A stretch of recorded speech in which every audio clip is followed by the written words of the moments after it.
Assalamualaikum warahmatullahi wabarakatuh. Nama saya Zainal Falihin, Prodi Ekonomi Syariah, kelas D, nomor NIM 0541. Di sini saya akan menjelaskan tentang materi pembiayaan dalam koperasi syariah. Pengertian pembiayaan. Pembiayaan atau financing ialah pendanaan yang diberikan oleh suatu pihak kepada pihak lain untuk mendukung investasi yang telah direncanakan, baik dilakukan sendiri maupun lembaga.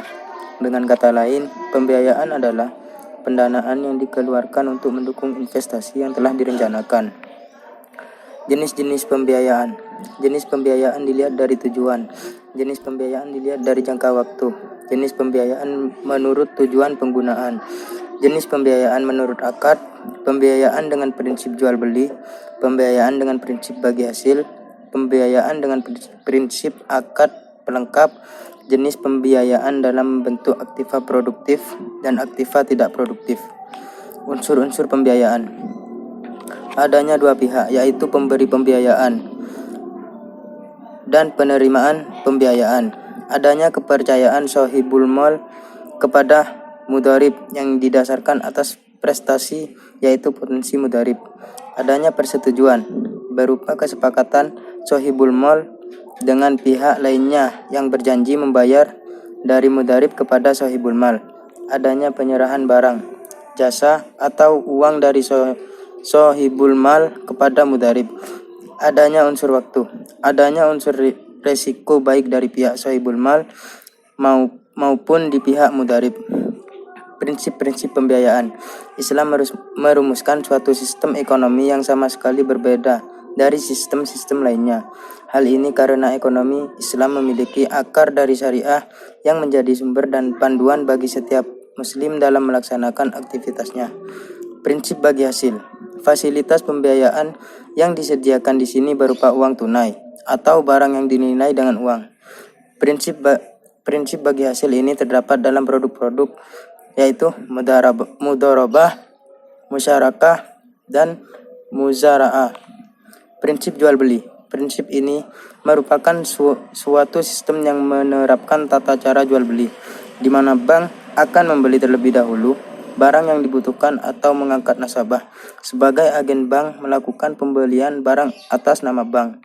Kemudian, bank menjual barang tersebut kepada nasabah dengan harga sejumlah harga beli ditambah keuntungan atau margin markup.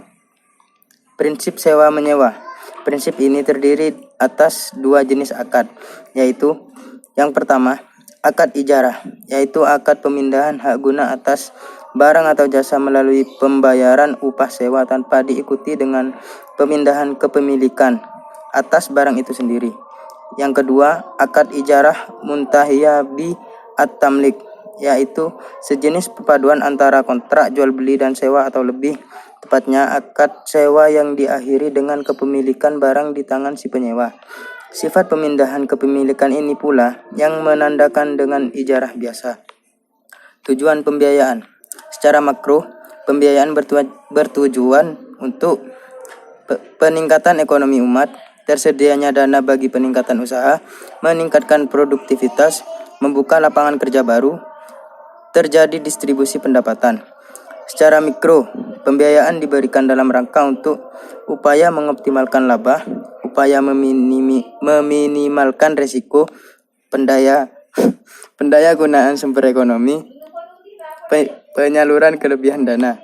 Fungsi pembiayaan: meningkatkan daya guna uang, meningkatkan daya guna barang, meningkatkan peredaran uang, menimbulkan kegairah berusaha, stabilitas ekonomi, sebagai jembatan untuk meningkatkan pendapatan nasional. Akad-akad pembiayaan. Pembiayaan berdasarkan akad mudharabah, pembiayaan berdasarkan akad musyarakah, pembiayaan berdasarkan akad murabahah, pembiayaan berdasarkan akad salam, pembiayaan berdasarkan akad istisnah, pembiayaan berdasarkan akad ijarah, pembiayaan berdasarkan akad ijarah muntahiyah bitamlik, pembiayaan berdasarkan akad qard, pembiayaan multi jasa. Terima kasih. Wassalamualaikum warahmatullahi wabarakatuh.